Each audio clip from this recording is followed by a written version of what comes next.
Hi everyone, this is Sohan Lal, your maths educator. और मैं आप सभी का स्वागत करता हूं आपके अपने यूट्यूब चैनल पे और आज के इस इम्पोर्टेंट वीडियो में। उससे पहले एक बार आप सभी ने क्या करना है, चैनल को सब्सक्राइब करना है और वीडियो को लास्ट तक देखें। और जिन बच्चों ने अपने फ्रेंड्स के साथ अब तक शेयर नहीं किया है तो ये चैनल अपने फ्रेंड्स के साथ शेयर कीजिए बेटा, और उनको बोलिए भी अपनी प्रिपरेशन जो है बेटर वे में यहाँ पे कर सकते हैं। ठीक है बेटा, तो आज का हमारा टॉपिक जो रहने वाला है, आज का जो टॉपिक हमारा रहेगा यूक्लिड्स ज्योमेट्री। काफ़ी इंपॉर्टेंट टॉपिक आज हमारा है, तो ज़्यादा टाइम वेस्ट ना करते हुए हम स्टार्ट करेंगे बेटा। यूक्लिड्स ज्योमेट्री भी, हमें ज्योमेट्री का ज़रूरत क्यों पड़ा, ये सब हम जो है आज करने वाले हैं बेटा। चलिए स्टार्ट करते हैं यूक्लिड्स ज्योमेट्री। तो ज्योमेट्री यदि हम देखें तो दो वर्ड से मिलकर बना है। एक है आपका जियो, जिसका मतलब है अर्थ, और मैट्रेन का मतलब है टू मेजर। तो यानी कि जो सबसे पहले जो ज्योमेट्री का यूज एंशियंट टाइम में पड़ा था बेटा, वो किस लिए पड़ा था भाई? जो ऑब्जेक्ट्स होते थे, या जैसे कि मान लिया कई बार जैसे नाइल रिवर होती थी, डैम उसका टूट जाता था, उसको बनाने के लिए, उसकी फेंसिंग के लिए कितना हमें रिक्वायरमेंट होगा, तो उसके लिए किसका जरूरत पड़ा बेटा? उसके लिए ज्योमेट्री का जरूरत पड़ा। ठीक है, उसके लिए ज्योमेट्री का जरूरत पड़ा। और हमारे बहुत अच्छे मैथमेटिशियन थे, फेमस मैथमेटिशियन, जिन्होंने इसके बारे में काफी रिसर्च किया। तो सबसे पहले हमारे थे Thales, gives the first non proof of देखो सबसे पहले जो एक हमारे मैथमेटिशियन थे थेल्स, उन्होंने क्या कहा था भाई, कोई भी सर्कल है ना, जैसे कोई सर्कल है, तो इस सर्कल में यदि हम डायमीटर ड्रॉ करते हैं, मान लीजिए मैंने ये डायमीटर ड्रॉ किया, तो इसको दो पार्ट में डिवाइड कर रहा है। ये दो इक्वल पार्ट में इसको डिवाइड कर रहा है, एक पार्ट ये है, एक पार्ट ये है, दोनों इक्वल पार्ट है। तो सबसे पहला जो प्रूफ है, नॉन प्रूफ, वो हमारे को थेल्स ने दिया था बेटा। और पाइथागोरस जो कि क्या थे बेटा जी, वो किसके छात्र थे? वो थेल्स के छात्र थे। ये ध्यान रखना, कई बार एक 1 मार्क में क्वेश्चन भी आ जाता है। ठीक है, स्टूडेंट ऑफ थेल्स, या जो आप ऐसे कह सकते हैं ना, टीचर ऑफ पाइथागोरस। तो पाइथागोरस के टीचर थे थेल्स। तो Pythagoras one of the most famous प्यूपिल of Thales also discover many geometric properties. काफी प्रॉपर्टीज इन्होंने भी जो है डिस्कवर की है। ठीक है बेटा जी, तो थेल्स ने क्या कहा था? सबसे पहले जो रिटर्न प्रूफ था हमारा, भी किसी भी सर्कल में जो डायमीटर है उसको दो इक्वल हाफ में डिवाइड करता है।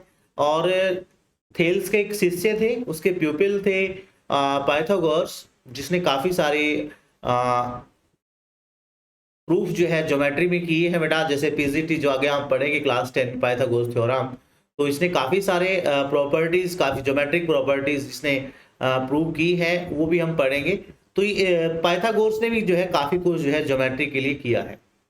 ठीक है बेटा, इसके बाद आता है हमारे मैथमेटिशियन यूक्लिड। तो यूक्लिड ने क्या किया, जैसे बहुत सारी चीजें थी, जैसे कुछ चीजें हमारे मैथमेटिशियन थेल्स ने प्रूव की, कुछ चीजें पाइथागोरस ने प्रूव की। तो यूक्लिड्स ने क्या किया, Euclid's collected all the known work of and arranged it in his famous treatise called elements. उन्हें क्या किया बेटा जी, ये सभी इंफॉर्मेशन को कलेक्ट कर लिया और अपनी एक बुक उसने बनाई एलिमेंट्स के नाम से, उसमें उनको क्या कर दिया बेटा, लिखा या अरेंज किया। ठीक है, अब इसने देखो ही divided the elements into 13 chapters. 13 chapters में उसने इसको डिवाइड कर दिया और हर चैप्टर को एक बुक का नाम दे दिया, and called each chapter called a book. ठीक है, तो इसने कितने किए बेटा, 13 एलिमेंट्स हैं, और सॉरी बहुत सारे एलिमेंट्स हैं, उनको 13 चैप्टर्स में डिवाइड किया है, और हर चैप्टर को हम क्या कहते हैं, बुक कहते हैं। ठीक है, ये हमारे मैथमेटिशियन थे यूक्लिड।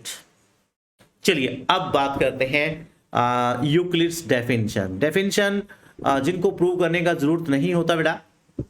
ठीक है, प्रूव स्टेटमेंट होती है वो। 23 definition in book 1 of the elements are listed. जो बुक 1 थी उसके अंदर 23 डेफिनेशन है, उनमें से कुछ डेफिनेशन जो काफी काम आती है, हमारे डे टू डे लाइफ में भी काम आती है, या हमारे मैथमेटिक्स में बहुत सारी हम ये चीजें यूज करते हैं, तो वो एक बार डिस्कस कर लेते हैं। A point is that which has no part. एक पॉइंट ऐसा है बिल्कुल जैसे भी उसका कोई पार्ट ही नहीं होता, बिल्कुल ना उसका लेंथ होता, ना उसका ब्रेड्थ होता, ना उसका हाइट होता। ठीक है, सेकंड क्या था बेटा जी, अ लाइन इज ब्रेडथलेस लेंथ, भी जो लाइन होता है आपका वो ब्रेडथलेस लेंथ होता है, ठीक है। जो लाइन है, जैसे ये लाइन है आपका, इसका ब्रेड्थ नहीं होता, ये ब्रेडथलेस हमारी लेंथ होती है। The ends of a line are point, कोई भी आपका लाइन है उसके जो एंड्स होंगे वो पॉइंट्स होते हैं, क्योंकि जो लाइन है बहुत सारे पॉइंट से मिलकर ही तो बनती है, तो स्टार्ट भी पॉइंट से होगी, लास्ट भी वो पॉइंट से ही होगी। A straight line is a line which lies evenly with the points on itself, बिल्कुल इवनली चलेगा। जैसे बहुत सारे पॉइंट्स हैं, जैसे मान लिया मैंने ये ऐसे बनाया, ये भी एक लाइन है लेकिन ये कर्व्ड लाइन है, लेकिन मैं बात करता हूं भी हम जो है डायरेक्ट ऐसे ले रहे हैं, बिल्कुल इवनली ले रहे हैं, तो इनसे एक लाइन बनेगा आपका, ये स्ट्रेट लाइन होगा, ठीक है। नेक्स्ट है surface is that which has length and breadth, तो जैसे आपका ये नोटबुक का पेज है, ये सरफेस है, इसका लेंथ और ब्रेड्थ है, इसका हाइट नहीं है, ठीक है। The edges of a surface are line, कोई भी सरफेस है, जैसे आप अभी बुक का पेज देखो, उसके जो एजेस है वो लाइंस होती है। A plane surface is a surface which lies evenly with the straight line on itself, मतलब ऊबड़ खाबड़ नहीं होगा, ये प्लेन सरफेस होगा, बिल्कुल इवनली स्प्रेड होगा वो। तो ये यूक्लिड्स के कुछ डेफिनेशंस थे बेटा जी, टोटल 23 है, लेकिन उनमें से हमने लगभग 7 किए हैं ये, ठीक है। ऐसे बहुत सारे हैं, ये पहले से ही क्या है अंडरस्टूड है, मतलब इनको प्रूव करने का जरूरत नहीं है, प्रूव्ड स्टेटमेंट है ये। इसके बाद हम बात करते हैं यूक्लिड्स एक्सियोम नोशन। ये यूक्लिड्स एक्सियोम देखिए, इसके यूक्लिड्स ने जो है 7 एक्सियोम हमें दिए हैं। तो पहला क्या है, things which are equal to the same things are equal to one another. मान लिया दो चीजें हैं, वो एक ही चीज के इक्वल है, तो आपस में भी इक्वल होंगी, वो आपस में भी इक्वल होंगी ना। जैसे ये हमारा एक लाइन सेगमेंट है, ये इसके इक्वल है, और ये वाला लाइन सेगमेंट इसके इक्वल है। तो ये जो सेकंड वाला लाइन सेगमेंट है, मैं यहां से देख रहा हूं बेटा, मान लिया हमने ये फर्स्ट लाइन सेगमेंट ड्रॉ किया, ये सेकंड लाइन सेगमेंट ड्रॉ किया, ये थर्ड लाइन सेगमेंट ड्रॉ किया। अब हमारा जो फर्स्ट वाला है वो सेकंड वाले के इक्वल है, सेकंड वाला थर्ड वाले के इक्वल है, तो ये दोनों ही फर्स्ट और थर्ड वो सेकंड वाले के इक्वल है, तो इसका मतलब फर्स्ट और थर्ड भी इक्वल होंगे, ठीक है। Things which are equal to the same thing are equal to one another. Next पे यदि हम बात करें, if equals are added to equal the wholes are equal, जैसे कि आपने क्लास 8 में भी किया है बेटा जी, क्लास 8 में भी हमने बहुत सारे क्वेश्चन किए हैं एक्चुअल में, जैसे x प्लस एक मिनट भी x प्लस 40 इक्वल 100, ऐसा कुछ आता था, ठीक है। या x माइनस 40 है, मान लिया ये मैं माइनस ले लेता हूं इसको, ये x माइनस 40 है, तो हम कैसे करते थे बेटा जी, हम सॉल्व कैसे करते थे, हम क्या करते हैं, ये एक इक्वेशन है, अब दोनों साइड मैंने 40 ऐड किया, तो इक्वेशन उसमें थोड़ी फर्क पड़ेगा। जैसे हम किसी चीज को क्या कर रहे हैं, मेजर कर रहे हैं, यदि हम सेम चीज दोनों साइड ऐड करते हैं तो रिजल्ट पे कोई फर्क नहीं पड़ने वाला, सेम रहेगा, जो ग्रेटर है वो ग्रेटर रहेगा, जो स्मॉलर है वो स्मॉलर रहेगा। यदि दोनों इक्वल है तो बाद में भी दोनों इक्वल रहने वाले हैं, ठीक है। तो यहां से 40 से 40 कैंसिल हो गया था ना, तो x का वैल्यू 140 आ गया था, ऐसे हमने सोल्व किया था बेटा जी। एक्चुअल में ये हम उसमें यूज कर रहे हैं फिर दोनों साइड हम सेम चीज ऐड कर रहे हैं, तो रिजल्ट पे कोई इफेक्ट नहीं पड़ता। इसके बाद if equals are subtracted from equals, दो चीजें हैं इक्वल्स है, उनमें से सेम चीज हम सब्ट्रैक्ट करेंगे तो इक्वल ही रहेगा। मान लिया दो बच्चों के पास मैंने 100 रुपीज दे रखे हैं, एक से भी 20 ले लिया, दूसरे से भी 20 ले लिया, दोनों से 20 सब्ट्रैक्ट कर दिया, तो दोनों के पास कितना बचा, 80 रहा ना दोनों के पास, तो इक्वल ही रहा ना, कम ज्यादा तो नहीं हुआ ना, एक जैसा रहेगा, सेम रहेगा। Things which coincide with one another, जैसे ये दो हैंड लिए मैंने, एक को दूसरे के ऊपर रखा, देखो एक को रखने से दूसरे वाला, ये वाला नहीं दिख रहा ना आपको, मतलब ये कोइंसाइड कर रहे हैं। कोइंसाइड कब करेंगे, जब ये दोनों इक्वल होंगे, जब ये दोनों इक्वल होंगे ना तब ये क्या होंगे बेटा, कोइंसाइड करेंगे। The whole is greater than the part, और ये तो सबको पता ही है ना, यूनिवर्सल ट्रूथ है ये तो, भाई कोई भी पार्ट है किसी का तो वो उसके इक्वल थोड़ी हो सकता है, वो तो उससे छोटा ही रहेगा, यानी कि जो होल है वो ग्रेटर रहेगा किससे, पार्ट से। Things which are double of the same thing, अब मान लिया मेरी एज राम से भी डबल है, श्याम से भी डबल है, मेरा एज राम और श्याम दोनों से डबल है। मान लिया मेरा एज 30 ईयर्स है, तो राम का 15 है तो श्याम का भी 15 होगा ना, तो दोनों का सेम सेम आएगा ना, क्योंकि दोनों की एज का डबल है मेरा, तो दोनों सेम सेम होंगे। Things which are half of the same thing, ये दो चीजें हैं जो सेम चीज का हाफ है तो आपस में इक्वल होते हैं। ये 7 एक्सियोम है यूक्लिड्स के, ठीक है, इनको याद रखना है। कई बार आपका ये वाला आ जाता है, फिफ्थ एक्सियोम के बारे में आपसे पूछ लेता है, फिफ्थ एक्सियोम के बारे में पूछ लेता। अच्छा, एक्सियोम ये क्या है, हमारे ये यूनिवर्सल ट्रूथ है, इनको प्रूव करने का जरूरत नहीं है। दीज आर यूनिवर्सल ट्रूथ, और ये हर जगह यूज होते हैं। ऐसा नहीं कि सिर्फ आपका मैथ्स में यूज हो रहा है, हर जगह यूज होगा, मैथ्स की सभी ब्रांचेज में यूज होगा। इवन की डेली लाइफ में भी हम यूज करते हैं, बहुत सारे यूज करते हैं ना। कोई चीज को हम तोल रहे हैं, इक्वल इक्वल कर रहे हैं, किसी चीज को डिस्ट्रीब्यूट, हमें बांटना है इक्वल पार्ट में, हम सेम सेम डालेंगे तो कोई फर्क नहीं पड़ता, ठीक है ना। तो ये जो एक्सियोम है ये यूनिवर्सल ट्रूथ होते हैं, और दूसरा ये हर फील्ड में इनका यूज हम कर सकते हैं। एक और हमारे प्रूव्ड स्टेटमेंट यूनिवर्सल ट्रूथ है, वो है पोस्टुलेट्स। अब ये हमारे यूज होते हैं सिर्फ ज्योमेट्री के अंदर, ये सिर्फ ज्योमेट्री के अंदर यूज होंगे। जो हमारे एक्सियोम थे वो हम हर जगह यूज कर सकते हैं, लेकिन जो पोस्टुलेट है उनको हम यूज कर सकते हैं सिर्फ ज्योमेट्री के अंदर। इनका यूज हम ज्योमेट्री के अंदर ही करेंगे। देखो, इस चैप्टर का 2 क्लास मैंने रखा है, जैसे आज हम इसका पूरा बेसिक पढ़ेंगे, और अगले एक बार आप सभी ने भी पढ़ना है, जितने भी आपने डेफिनेशन किए हैं, एक्सियोम किए हैं या पोस्टुलेट्स किए हैं, इन सभी को आपने याद करना है बेटा जी, लर्न कर लेना है बेटा, इनको समझना है बच्चे। और अगली क्लास में हम पूरा एक्सरसाइज निपटाएंगे, ठीक है। लेकिन छोटा सा काम आपने मेरा भी करना है, आपके जितने भी फ्रेंड्स हैं क्लास 9 वाले, या आपके रिलेटिव के कोई जितने भी बच्चे हैं, तो उनके साथ आप चैनल को शेयर जरूर किया करो बेटा, शेयर विद केयर, क्योंकि शेयरिंग से ही कुछ होगा ना। आप लोगों का बस इतना सा सपोर्ट मुझे चाहिए होगा। आप लोग तो वीडियो से लाइक कर ही देंगे, शेयर भी कर देना अपने फ्रेंड्स के साथ, और उनको बोलना भी है कि वो सब जो है वीडियो को आगे भी शेयर करें और चैनल को सब्सक्राइब कर लें, ठीक है। चलिए, हम बात कर रहे थे यूक्लिड्स पोस्टुलेट की। तो यूक्लिड ने क्या बताया बेटा, पोस्टुलेट 1 की यदि हम बात करें, अ स्ट्रेट लाइन में be drawn from one point two another. कोई स्ट्रेट लाइन है, उसको एक पॉइंट से दूसरे पॉइंट तक हम बिल्कुल ड्रॉ कर सकते हैं।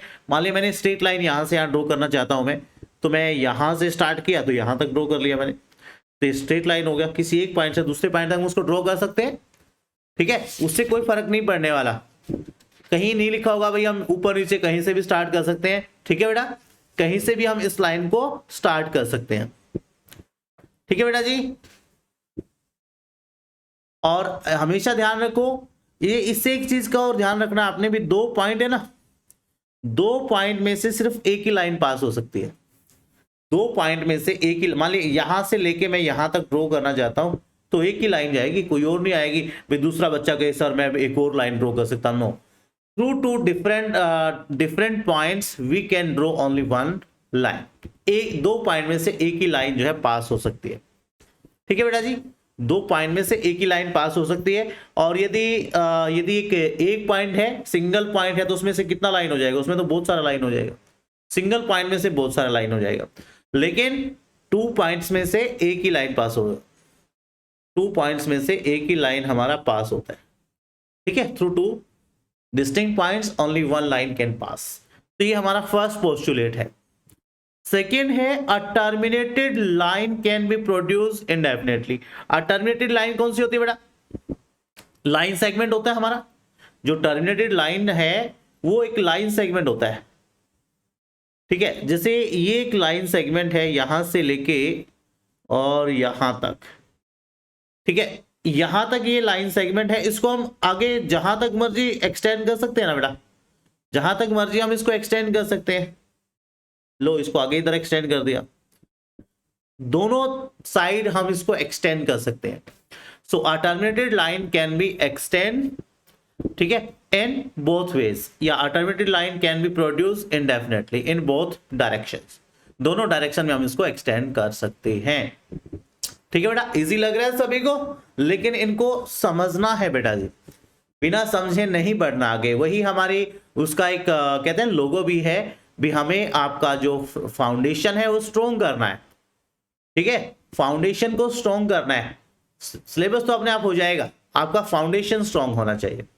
कहीं तो ऐसे हैं इस टॉपिक को छोड़ ही देते हैं, अरे कुछ नहीं है इसमें, लेकिन इसमें बहुत कुछ है बेटा जी। ये बहुत कुछ ऐसी चीजें हैं जो हम यूज करते रहते हैं, लेकिन उनके बारे में पढ़ते नहीं है। अरे पढ़िए भी उनको अच्छे से। चलिए, postulate 3, a circle can be drawn with any centre and any radius. अब मान लिया मुझे सर्कल ड्रॉ करना है, तो मान लीजिए मैं कंपास चाहे कहीं मर्जी रखूं, यहाँ रखूं, यहाँ रखूं, और कंपास को जितना मर्जी खोल सकता हूं मैं, कंपास को जितना मर्जी हम खोल सकते हैं ना, ठीक है। तो सर्कल हम जो है, a circle can be drawn with any centre and any radius. भी सेंटर कितना मर्जी लें और रेडियस सेंटर कहीं पे भी ले और रेडियस जितना मर्जी ले, हम सर्कल ड्रॉ कर सकते हैं। चाहे छोटा सर्कल ड्रॉ करें, बड़ा सर्कल ड्रॉ करें, उसके लिए हमारे पास कोई भी वो नहीं होता, कोई बाउंडेशन नहीं है। जैसे मान लिया मैंने एक सर्कल ये ड्रॉ किया बेटा जी, ये ड्रॉ किया, ये ड्रॉ किया, ये, तो कोई भी सर्कल हम जो है ड्रॉ कर सकते हैं, ठीक है। और इनका कोई भी रेडियस, जैसे इसका रेडियस मैंने ये लिया, ये सेंटर, सॉरी ये सेंटर लिया इसका, और कोई भी रेडियस हमने लेके सर्कल ड्रॉ कर लिया, ठीक है। तो ये हमारा है postulate 3। A circle can be drawn with any centre and any radius. कोई भी रेडियस लेके हम जो है सर्कल ड्रॉ कर सकते हैं, ठीक है। नेक्स्ट है पोस्टुलेट 4। और right angles are equal to one another. जो राइट एंगल्स होते हैं ना, ऑल आएगा यहाँ पे, all right angles are equal to one another. जितने भी राइट एंगल्स होते हैं वो आपस में इक्वल होते हैं। मान लिया मैंने आप बच्चों को बोला भी आप सभी 90 डिग्री का एंगल बनाओ, तो एक बच्चे ने 90 का इधर बनाया, दूसरे ने इधर बनाया, तो 90 है तो इक्वल तो होगा ही बेटा। राइट एंगल किसको बोलते हैं हम? राइट एंगल किसको बोलते हैं बेटा जी? राइट एंगल्स क्या होता है? Angle of 90 degree. मैंने बोला राइट एंगल आपने बनाना है, तो राम ने भी 90 का बना दिया इधर और श्याम ने भी 90 का बना दिया, तो दोनों इक्वल हो गए ना, तो दोनों इक्वल हो गए ना बेटा। तो all right angles are equal, हमेशा इक्वल ही होंगे वो तो, ठीक है। नेक्स्ट है बेटा जी, बिल्कुल इंपॉर्टेंट है नेक्स्ट आपका, हाँ जी, a straight line falling on two straight lines make the interior angle on the same side of it taken together less than two right angles, then two straight lines if produced indefinitely meet on that side on which the sum is less than two right angles। अब जैसे क्या है बेटा जी, दो हमारे पास straight line है, एक straight line इधर है, एक स्ट्रेट लाइन ये है, और इन स्ट्रेट लाइन पे एक लाइन जो है, a line is falling on these straight lines, एक लाइन ये है बेटा जी, और जो ये दो लाइंस है ना, ये कहां जाके मिलेंगी? देखो इधर क्या है, इन दोनों का इंटीरियर एंगल का सम कितना नजर आएगा आपको? ये इन दोनों का जो क्या सम आएगा, ये ग्रेटर देन 180 मिलेगा, ये ग्रेटर देन 180 होगा। ये एंगल 1 और 2 है, ये 3 और 4 है, ये लेस देन 180 होगा, less than two right angles. Two right angles जिसको हम क्या बोलते हैं बेटा जी, उनको हम बोल सकते हैं 180। अब ये किस साइड में जाके मिलने वाले हैं? ये यदि हम इसको प्रोड्यूस करते हैं ना बच्चा, यदि हम इनको प्रोड्यूस करते हैं, तो इसको प्रोड्यूस में आगे करता हूं ऐसे और ऐसे, तो इस साइड आके मिल गया ना, ये इस साइड आके मिल गया ना, प्रोड्यूस करने से ये इस साइड मिला जाके। इस साइड कभी नहीं मिलेगा, इस साइड ऐसे चलता जाएगा, ये इस साइड ऐसे चलता जाएगा, ये आगे दूर दूर होता जाएगा। तो जिस साइड जो सम है वो लेस देन 180 है, उस साइड जाके ये इंटरसेक्ट करेगा, उस साइड जाके ये इंटरसेक्ट करेगा, ठीक है। ओके बेटा जी।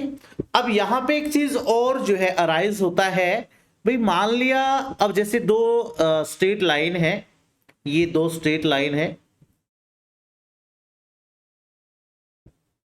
और इन स्ट्रेट लाइन पे एक और लाइन जो है फॉल कर रही है। अब यहां पे खास बात क्या है, यहां पे खास बात क्या है भी, जो एंगल का सम है इधर भी 180 है, दोनों का सम इधर भी 180 है, भी एंगल 1 और 2 का सम भी 180 है, 3 और 4 का सम भी 180 है। अब क्या होगा भाई, अब हमने क्या कहा था भी, जहां पे लेस देन 180 को साइड मिलेगी, अभी लाइन कभी नहीं मिलेगी, इन लाइन को हम बोलेंगे पैरेलल लाइंस। तो यहां से एग्जिस्टेंस होता है पैरेलल लाइंस का। if one line is falling on two straight lines and sum of the interior angle is equal to 180, then lines are parallel। तो लाइन पैरेलल होंगी। पैरेलल कौन सी होती है? जो कभी मिलती ही नहीं है। ये लाइन तो मिल गई थी ऊपर हमारी, क्योंकि लेस देन 180 था, ठीक है बेटा। एक साइड लेस देन 180 है, तो जिस साइड लेस देन 180 है उस साइड जाके ये इंटरसेक्ट हुई थी। लेकिन जब भी ऐसा होगा ना, भाई इक्वल टू 180 आ रहा है तो लाइन कभी मिलेगी नहीं, और जो लाइन कभी नहीं मिलती उनको हम बोलते हैं पैरेलल लाइंस। तो यहां से एग्जिस्ट होती है हमारी क्या, पैरेलल लाइंस बेटा। ठीक है, यहां से आपका आ जाएगा if straight line falling on two straight lines make the interior angle on the same side of it taken together equal to 180 then lines are parallel to each other. तब line जो है क्या होती है, पैरेलल होती है। तो ये सबसे इंपॉर्टेंट है बेटा इसका, ये आपका इंपॉर्टेंट रहने वाला है पोस्टुलेट 5। ठीक है, तो ये बेटा आपके एक्सियोम हमने कर लिए हैं, पोस्टुलेट कर लिए हैं और डेफिनेशन भी कर लिया है। तो इनको अच्छे से पढ़ना है बेटा और समझना भी है। और एक काम और करना है, अपने फ्रेंड्स के साथ वीडियो को शेयर करना है। आप लाइक तो कर ही देंगे, अपने फ्रेंड्स के साथ शेयर करो और उनको बोलना है वो चैनल को सब्सक्राइब जरूर कर ले। ठीक है बेटा जी, तो मिलते हैं बेटा नेक्स्ट क्लास में। एक्सरसाइज मतलब चैप्टर फिनिश करेंगे हम नेक्स्ट क्लास में। ठीक है बेटा जी, bye bye and take care. Bye बच्चे।